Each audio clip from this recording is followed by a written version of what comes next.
Hey guys, Jack here, and today some more BF1. This time I'm playing some operations for you. This is the Kaiserschlacht operation, and it's based on the German Spring Offensive of 1918. And the weapon I'm using here is the Special Lawrence of Arabia SMLE skin. It's got these nice kind of gold floral pattern designs on it, very nice. And just this rifle in general, I'm absolutely loving it at the moment, and I haven't really shown much gameplay on Amiens so far, so I thought why not do some. So the whole point of operations is when you're on the attacking team, you've got to push up and capture 2 or 3 objectives. It normally starts off with 2 and then branches out into 3. I still need to work on my aim a little bit. I've switched up things a bit for BF1 and gone with a faster sensitivity because I think the game is just a bit faster paced, to be honest. If you want to know specifics, I use 400 DPI on a Razer Death Adder mouse, and my in-game sensitivity at the moment is 20%. Now that's a lot faster than what I used in BF4. In BF4 I tended to use about 12, which was the same as my Counter-Strike sensitivity, so it's a big difference, to be honest. Now, something interesting about the iron sights in this game, if you actually go into the customization, you know, where you modify everything, you can adjust the magnification of the iron sight so it zooms in a little bit more or a little bit less, so you can kind of tweak it to how you like it. And something really interesting that I didn't even know was in the game until last night. Again, if you go into the modify weapon section, the customized weapons, you can actually adjust the recoil pull on some of the weapons, like the SMGs for example. So if you're a player who tends to pull left or right, you can compensate and have it automatically adjust the recoil based on what you set it to in the options.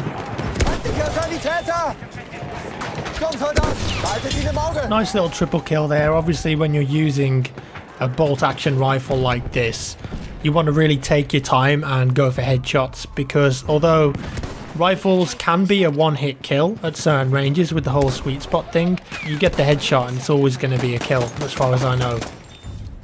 Missed a couple of shots there on that guy, but luckily I managed to finish him off with the pistol. And I don't know if you noticed there, once we'd taken the sector, the remaining players that were in that area were actually highlighted for us, so you've got an opportunity as an attacker to clear those people out before you push up, and that means that you're less likely to get someone come along and back range you, which of course can be a pain in the ass sometimes. Absolutely love the ambience and effects on this map. Amiens is definitely one of my favourites so far in the play first trial. Just going around in these back alleys and picking people off and running around with the squad, it's just so cool and cinematic, and it just makes you feel like you're in a war.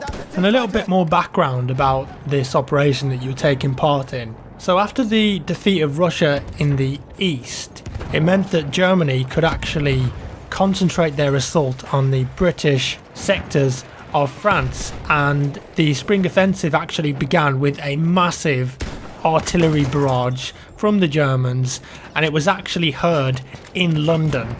That's just insane. You could hear a artillery barrage in France from London, which is just absolute madness, and that marked the beginning of the German advance. And the first level in this operation is actually St. Quentin Scar, and obviously you guys have already seen a lot of gameplay in that. You start there and then you move on to Amiens if you do a successful attack. And the Germans, obviously, they want to take this city back, and that's what you're playing as if you're on the attacking team here. We are losing objective butter. Gas masks obviously still play a very important part of the game, and one strategy that I've started using is, say there's a building or something and you know there's some enemies in there, you go in there with gas grenades and a shotgun.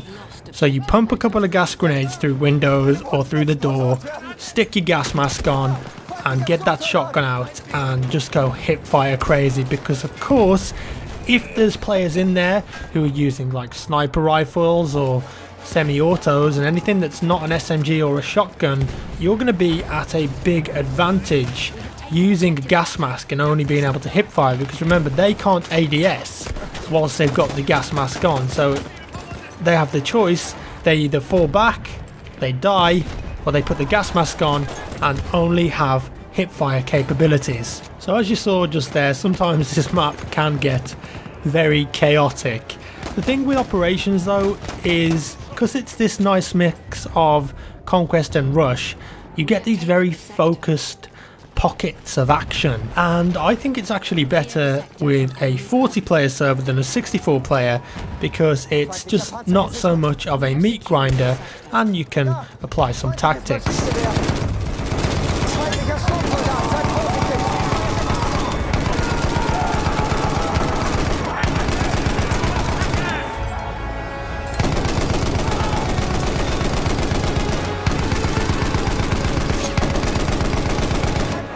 Now that right there is why I love this game and just this map in general.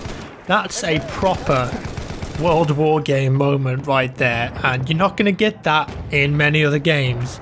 And you know for a fact that at one point you're going to be playing BF1 and you're going to have a similar situation like that, and you're just going to be absolutely blown away. It's just so cinematic. It's almost like you're playing a single player game, but it's a multiplayer and these are real people.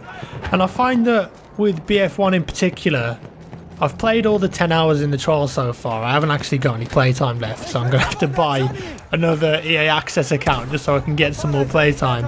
But everything just gels so well together, way better than it did in BF4. I think there's just something special about this game, and I don't know whether that's the nostalgia factor or the gun balance or the class balance, but since I've been playing it at home on my own and with squads on TeamSpeak with people, it's just so damn fun and addictive. It's just got that quality to it and that feeling that you didn't get with a game like BF3 and BF4. Yeah, I think those were good Battlefield games, but this, it really is a war game. It just feels so fresh and exciting, and I think that's what a lot of multiplayer FPS gamers are looking for. You know, they want that feeling again that maybe they got 10 years ago when they played Battlefield 1942 for the first time, for example, or the first time they played Counter-Strike, or the first time they played Call of Duty 1 or 2. And this game definitely does that for me. Don't know if you noticed it in that last clip too. There was a point where I was actually set on fire there, and you can be set on fire by obviously the flamethrower guy, incendiary grenades, flares that the scout class uses. Got a little tip for you: if you're on fire, you can actually go prone and you're going to take less damage, and that means that you're of course less likely to be killed by that fire. But I've also heard that if you sprint whilst on fire, you're going to take more damage. So stop, drop, and well, you can't really roll. Definitely the pro tips that I would give. So coming to the end of the video now, guys, I hope you enjoyed this one. If you did, make sure to leave a thumbs up and a comment. That would be very nice. And of course there's going to be absolutely loads of Battlefield 1 videos and gameplay coming up on the channel. I'm definitely going to be live streaming a lot more on YouTube as well. I don't know if any of you guys actually caught the first Battlefield 1 live stream that I did the other day. That's actually called Sentry Destruction, and you can watch it live, or the video will process and then it will just be like a normal VOD on the channel. But I'll be doing more of those, and also lots of gameplay, live commentaries. And I have a question for you. Do you want to see completely unedited live commentaries, or do you prefer the kind of squad up style when I edit and kind of cut out the best bits? Because I'm open to either, and I'd like to know your thoughts on the matter. So as you can see, Operation Over, we actually managed to win on St. Quentin Scar and Amiens there, and victory for the German Empire. The Kaiserschlacht was a great success. Awesome. So once again, guys, thank you so much for watching. I really appreciate you guys checking in and watching the videos every single day, leaving the thumbs up in the comments, interacting with me on Twitter. You're all awesome, and I really do appreciate you guys coming back every single day and checking out what I've got to show. It's pretty awesome. I'm going to sign off here, guys. Cheers, and I'll see you in the next one.